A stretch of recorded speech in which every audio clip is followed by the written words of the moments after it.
আজকের প্রবাদ, পাণ্ডব বর্জিত দেশ। পাণ্ডব বর্জিত দেশ কাকে বোঝায়?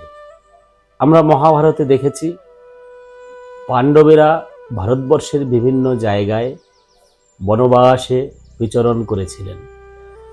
যে সমস্ত জায়গায় তারা যেতে পারেননি সেই সমস্ত জায়গাগুলোকে বলা হয় পাণ্ডব বর্জিত দেশ। যদিও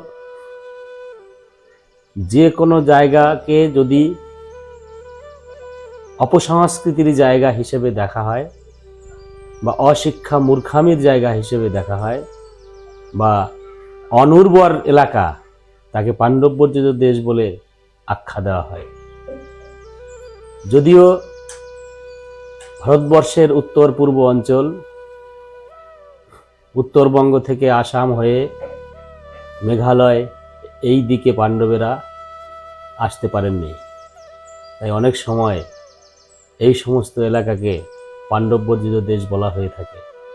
এখানে মাটি অপেক্ষাকৃত অনুর্বর, এখানকার মানুষ অপেক্ষাকৃত ভারতবর্ষের অন্য জায়গা থেকে শিক্ষা দীক্ষায় পিছিয়ে, সেই অর্থে পাণ্ডব বর্জিত দেশ বাগধারা হিসেবে ব্যবহৃত হয়ে থাকে। ধন্যবাদ।